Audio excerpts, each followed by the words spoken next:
नमस्कार, जन टीवी उत्तराखंड में आप सभी का स्वागत है। मैं हूं प्रभात। सबसे पहले नजर हेडलाइंस पर।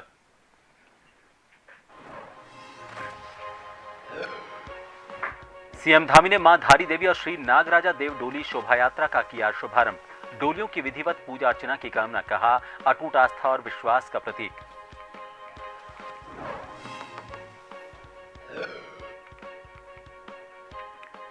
सीएम धामी ने 14 से 22 जनवरी तक उत्तरायणी पर्व बनाने के निर्देश। दीपावली की भांति कार्यक्रम आयोजित करने के डीएम को आदेश। कार्यक्रमों की रूपरेखा करें तैयार। राम मंदिर प्राण प्रतिष्ठा पर सांसद निशंक का बयान, कहा निमंत्रण अस्वीकार कर कांग्रेस होना चाहती है खत्म। देश के लोग कांग्रेस को नकार रहे हैं।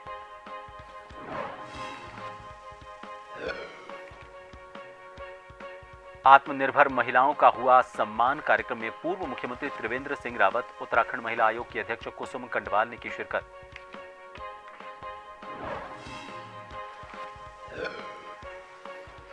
नगरपालिका द्वारा लगाए गए यूजर चार्ज का मामला गरमाया। लोगों ने ईओ के खिलाफ किया प्रदर्शन। चार्ज के बजट को बोर्ड में नहीं करवाया गया पास।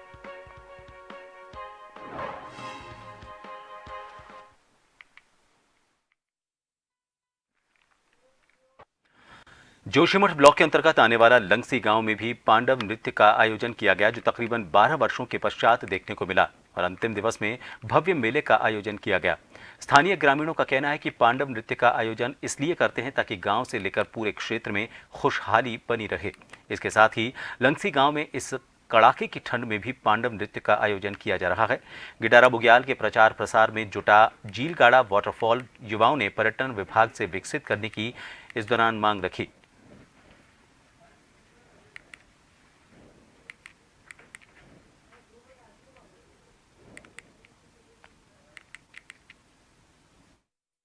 साल से ये पांडव नृत्य का आयोजन किया जा रहा है। इस बार बड़ी धूमधाम से पांडव लीले में वो आयोजन किया और हजारों की संख्या में यहाँ पर लोगों ने दर्शन किए। 9 दिन 9 रात तक चला ये। खबर उत्तरकाशी जनपद के भकोली गांव से है, जहां पर भंगेली गांव के युवा अब गिडारा बुग्याल के प्रचार प्रसार के साथ अब झीलगाड़ा वाटरफॉल के प्रचार प्रसार में जुट गए हैं। युवाओं ने पहले इस वाटरफॉल को स्थलीय निरीक्षण किया और फिर पर्यटन विभाग से इसे विकसित करने की मांग की। पर्यटन विभाग की ओर से समिति से कुछ जानकारी मांगी गई है। गिडारा बुग्याल पर्यटन उत्थान समिति के अध्यक्ष संदीप राणा ने कहा कि जल्द ही पर्यटन विभाग को जानकारी उपलब्ध करा दी जाएगी।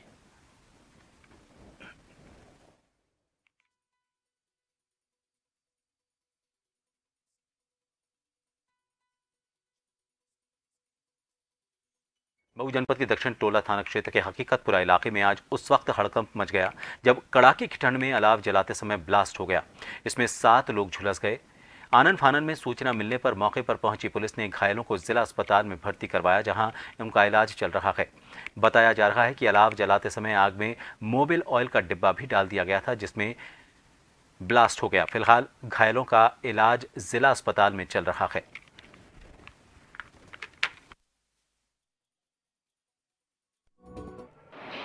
पुष्कर सिंह धामी ने मुख्यमंत्री कैंप कार्यालय में मां धारी देवी और भगवान श्री नागराजा देव डोली शोभायात्रा 2024 का शुभारंभ किया। उन्होंने देव डोलियों की विधिवत पूजा अर्चना कर सभी राज्यवासियों की सुख समृद्धि की कामना की। मुख्यमंत्री ने कहा कि देव डोलियों की परंपरा देवभूमि उत्तराखंड की संस्कृति का अभिन्न अंग होने के साथ ही हम सभी की अटूट आस्था और विश्वास का प्रतीक भी है।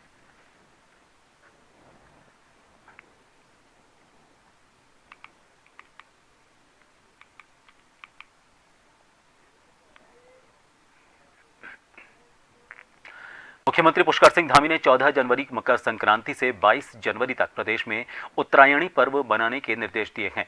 दीपावली की भांति ही विशेष कार्यक्रम आयोजित करने के निर्देश वीडियो कॉन्फ्रेंसिंग के माध्यम से जिलाधिकारियों को दिए गए हैं। मुख्यमंत्री ने कहा है कि हर जिलाधिकारी अपने अपने कार्यक्रमों की रूपरेखा तैयार करे और कार्यक्रम को एक सरकारी कार्यक्रम न बनाते हुए पूरे प्रदेशवासियों का कार्यक्रम बनाना सुनिश्चित करे।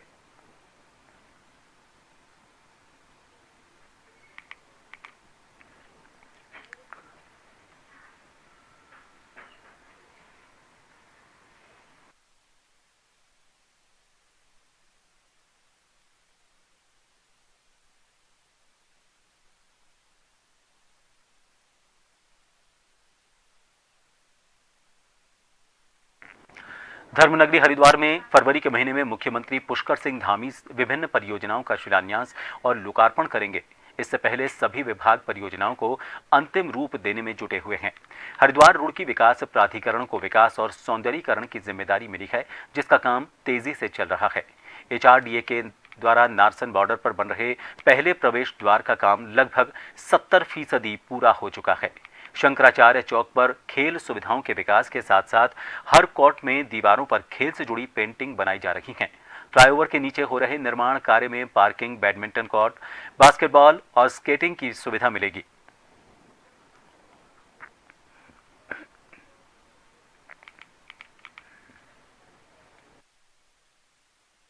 सीसी लागू होने में लगभग एक महीना बाकी है। तो काफ़ी परियोजना हमारी ग्राउंडिंग हो चुकी है। जैसे नारसन गेट है हमारा कावड़ पटरी पे सौंदर्यीकरण मार्ग है, शंकराचार्य चौक का मार्ग है, केबल ब्रिज की फसाड लाइटिंग है, भल्ला स्टेडियम में जो हमारा काम चल रहा है वो है, साथ ही साथ स्पोर्ट्स कॉम्प्लेक्स है।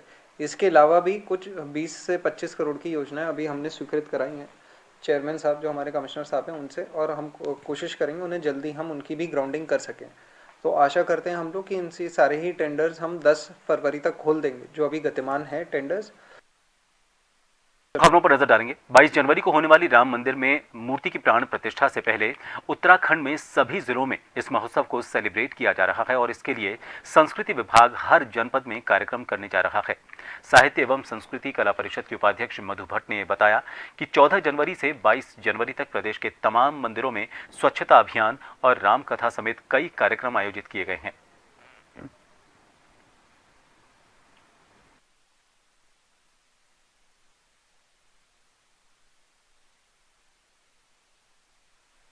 प्रभु श्री राम का भव्य दिव्य मंदिर बनने जा रहा है और करोड़ों हिंदुओं की आस्था है। प्रभु श्री राम की भक्ति को अपने भावों के माध्यम से, विभिन्न तरीके से पूजा अर्चना के माध्यम से प्रभु श्री राम का चरित्र का मानस पाठ जो किया जाएगा, प्रत्येक मंदिरों में वो पाठ किया जाएगा। अखंड रामायण और रामचरित्र मानस का प्रभु श्री जैसे तुलसी दास जी ने जो हमारी इतनी बड़ी जो काव्य ग्रंथ करा है, उसके अनुसार सुंदर कांड कई उसमें कांड है, उनके अनुसार जो है अपनी श्रद्धा के माध्यम से मंदिरों में पूजा अर्चना की जाएगी। देहरादून में नफरत फैलाने वाले लोगों के खिलाफ पुलिस ने सख्ती अपनाते हुए गंभीर धाराओं में मुकदमा दर्ज किया है। मामला ISBT क्षेत्र की एक दुकान का है, जहां एक दुकान पर कुछ हिंदुवादी नेता पहुंच गए और हंगामा करने लगे। बताया गया कि दुकान संचालक ने मुस्लिम लोगों को काम पर रखा था। साथ ही दुकान के अंदर धार्मिक पोस्टर लगे हुए थे, जिस पर हिंदुवादी नेताओं ने आपत्ति जताते हुए समुदाय विशेष के लोगों के खिलाफ तीखी टिप्पणियां करनी शुरू कर दी और दुकान में लगे पोस्टर निकाल दिए। SSP अजय सिंह ने लोगों को हिदायत दी है कि इस तरह की घटनाओं को अंजाम ना दें, जिससे दो संप्रदायों के बीच संघर्ष बढ़े।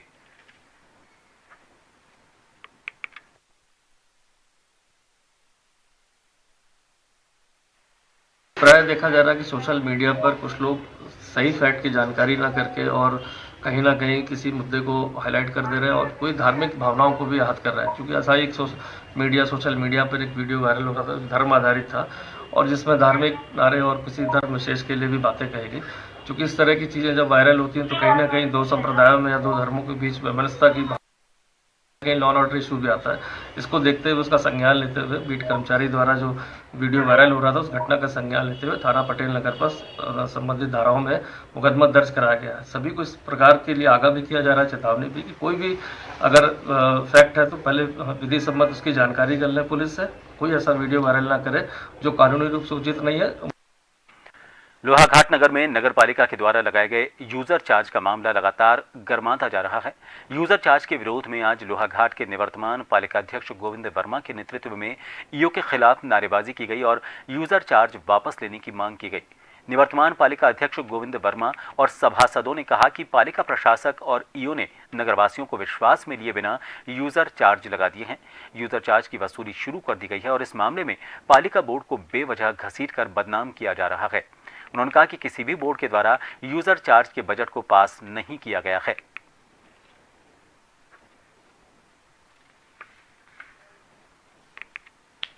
पुराने बोर्ड को ये बदनाम करने का पूरा प्रयास है इनका और जनता को गुमराह करने का प्रयास है।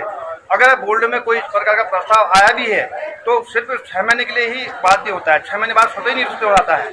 और इनका कहना है कि 16 सत्र में एक बोर्ड में प्रस्ताव पास हुआ था, ये सरासर गलत बात कह रहे हैं। 16 सत्र में ये चर्चा हुई थी कि बोर्ड में जो निवर्तमान बोर्ड, पुराना बोर्ड शांति पुराना बोर्ड, उसमें ये चर्चा हुई थी कि जनता से सलाह मशवरा लिया जाए, जनता से राय ली जाए कि इसमें क्या क्या किया जाए करके। तो अखबारों के माध्यम से, अन्य माध्यमों से जनता को जागरूक करने के लिए कुछ नगर पंचायत द्वारा विज्ञापन भी प्रसारित किए गए और जिसमें जनता का कोई सुझाव नहीं आया। हरिद्वार रुड़की विकास प्राधिकरण के उपाध्यक्ष अंशुल सिंह के नेतृत्व में एचआरडीए की टीम लगातार अवैध कामों पर शिकंजा कसने का काम कर रही है। विभाग की टीम ने सुमन नगर में एक निर्माणाधीन वेयर हाउस को सील किया। इस दौरान ग्राम सराय में लगभग 35 बीघा जमीन पर गुलजार और फरमान द्वारा अवैध प्लॉटिंग विकसित की जा रही थी। अवैध प्लॉटिंग के विरुद्ध कड़ी कार्रवाई करते हुए इसे भी सील किया गया। अवैध निर्माणकर्ताओं को हिदायत दी गई है कि किसी प्रकार से अवैध निर्माण नहीं करें।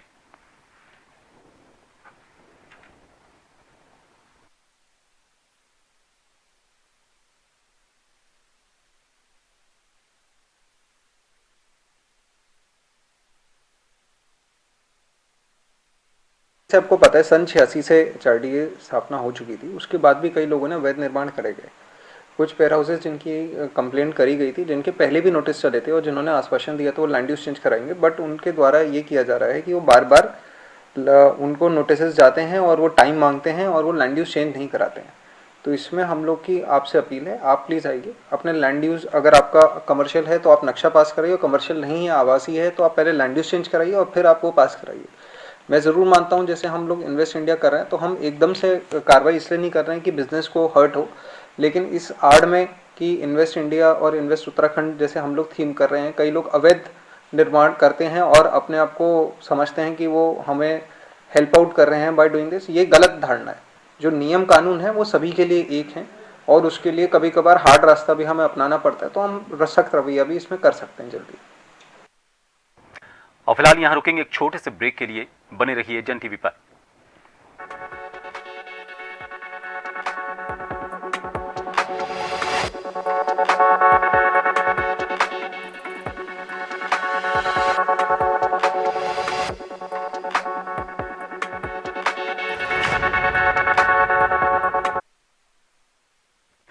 ब्रेक के बाद एक बार फिर आप सभी का स्वागत है। खटीमा विकासखंड के बिरिया मझोला पंचायत घर में बहुउद्देशीय शिविर का आयोजन किया गया। आपको बता दें कि अनुसूचित जनजाति आयोग की अध्यक्ष लीलावती राणा के आदेश के अनुसार जनजाति क्षेत्र में पूरे उत्तराखंड के अंदर जनजाति के लोगों की मूलभूत समस्याओं के समाधान के लिए बहुउद्देशीय इस शिविर का आयोजन किया जा रहा है।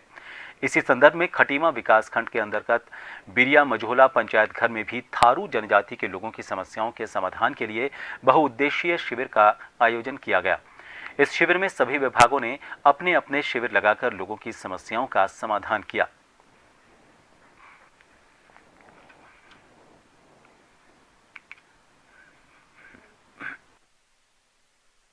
मेरा कहना ये है, जहाँ भी उत्तराखंड में जगह जगह पे जनजाति है, थारू, भोटिया, बुक्सा, जोगसार, राजी, तो कोने कोने में जहाँ तक सरकार द्वारा चलाई जा रही योजना है, राज्य सरकार, केंद्र सरकार द्वारा योजना चलाई जा रही है, उनकी जानकारी नहीं मिल रही है। तो उन शिविर के बहुउद्देशीय शिविर के माध्यम से सारी जनजाति के लोगों को उनको फ़ायदा मिलता है और उनकी जानकारी भी हासिल हो जाती है। साथ में जो आयोग के बारे में जनजाति लोगों को पता नहीं है कि जनजाति आयोग से क्या क्या हमें लाभ मिलता है, क्या केसेस देखते हैं, तो उसकी भी जानकारी हम बताते जा रहे हैं कि आयोग।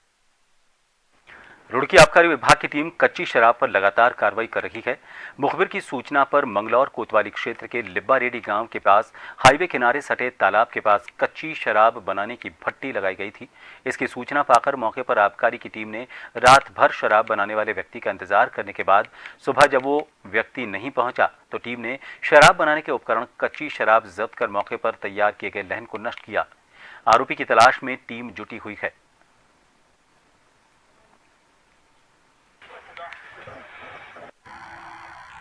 ये सूचना मिली थी रात मुखबिर से हमारी कि वहाँ पे लगभग भट्टी चल रही एक जोड़ के तालाब के पास। तो हमने यहाँ रात में देखा, दबिश दी, तो हमें वास्तव में ये सामान मिला, लेकिन हम घात लगा के बैठे हुए थे कि जिसकी भट्टी है वो आके यहाँ इसको संचालन करेगा और हम उसको पकड़ेंगे। लेकिन वो रात भर यहाँ नहीं आया, जिसकी भी ये भट्टी थी। अब इसकी तफ्तीश की जाएगी, जांच की जाएगी, जिसकी होगी उसके खिलाफ कार्रवाई की जाएगी। पिथौरागढ़ जिला मुख्यालय में 16 जनवरी को मुख्यमंत्री पुष्कर सिंह धामी का 1 दिवसीय जनपद भ्रमण कार्यक्रम प्रस्तावित है। मुख्यमंत्री के प्रस्तावित कार्यक्रम को लेकर सांसद अजय टम्टा ने भाजपा कार्यालय में प्रेस कॉन्फ्रेंस की। इस दौरान सांसद टम्टा ने कहा कि अब चुनाव भी नजदीक हैं, जिसे लेकर सभी तैयारियां पूरी कर ली गई हैं।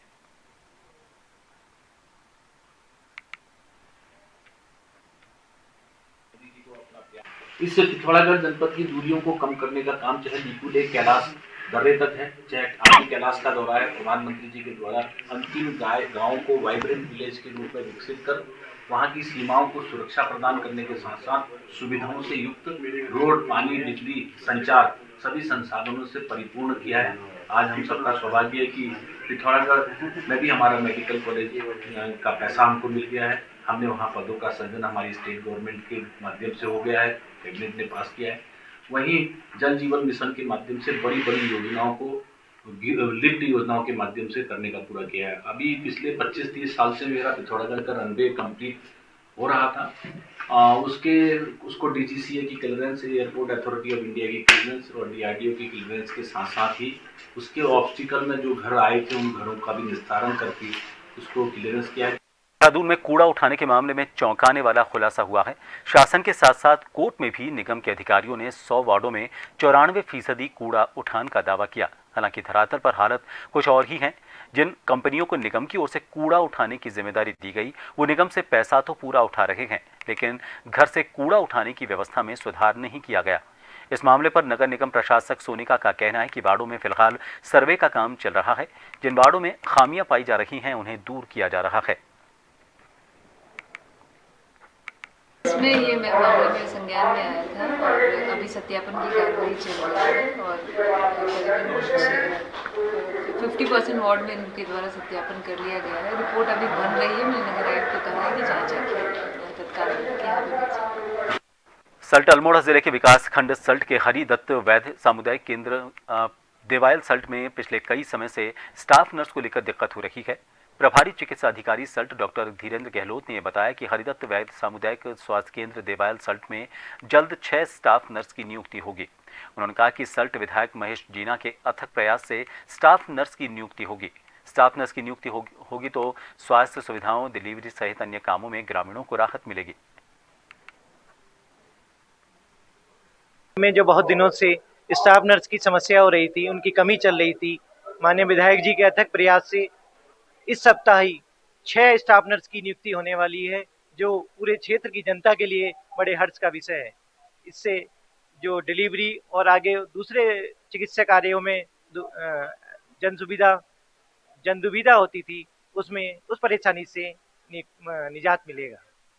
उत्तराखंड के चमोली में छात्रों का एक समूह 15 दिन से विरोध प्रदर्शन कर रहा है। क्षेत्र में एक सड़क के निर्माण की मांग की जा रही है।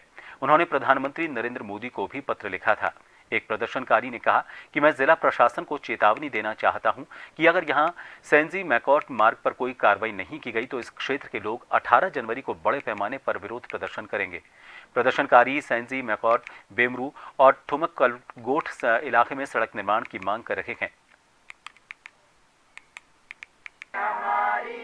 मैं अपने माध्यम से जिला प्रशासन को, पीएमजीएसवाई विभाग को चेतावनी देना चाहता हूं, अगर सेंजी लगा मैकोट मोटर मार्ग पर जल्दी कोई कार्रवाई नहीं होती है तो 18 तारीख को पूरी क्षेत्र की जनता जिला मुख्यालय गोपेश्वर में एक उग्र आंदोलन करेगी, जिसकी संपूर्ण जिम्मेदारी जिला प्रशासन की होगी। अल्मोड़ा जिले के विकासखंड सल्ट के आयुर्वेदिक दवा फैक्ट्री IMPCL मोहान के निजीकरण को रद्द करने, पीएफ की बकाया राशि को लेकर ठेका मजदूरों ने 1 करोड़ 12 लाख रुपए का भुगतान करने की मांग को लेकर IMPCL मोहान गेट पर 1 दिवसीय उपवास किया। ठेका मजदूरों ने आरोप लगाया है कि IMPCL प्रबंध निदेशक मुकेश कुमार कारखाने में मौजूद रहकर श्रमिकों की समस्याएं सुनने की जगह कारखाने से 1 दिन पहले ही नदारद हो गए। कारखाना गेट पर हुई सभा को संबोधित करते हुए वक्ताओं ने कहा कि जिस दिन भी प्रबंध निदेशक और अन्य उच्च अधिकारी कारखाने में मौजूद होंगे, उसी दिन कारखाना गेट प्रबंधन निदेशक को काले झंडे दिखाकर उनका घेराव किया जाएगा। मांगे हैं एक तो हमारा जो है इसका विनिवेश रद्द किया जाना चाहिए, और दूसरा हमारा यह है कि जो ठेका श्रमिक है उनको स्थायी रोजगार यहाँ पे मिलना चाहिए और सम्मानजनक रोजगार। और तीसरी हमारी मांग है कि जो हमारा IMPC का ठेका मजदूर कल्याण समिति का जो एक। और आइए अब आपको सीधे लिए चलते हैं जयपुर। यहाँ पर राजा पार्क में लोहड़ी उत्सव का कार्यक्रम चल रहा है और इसमें मुख्यमंत्री भजनलाल शर्मा शिरकत करने के लिए पहुंचे हुए हैं।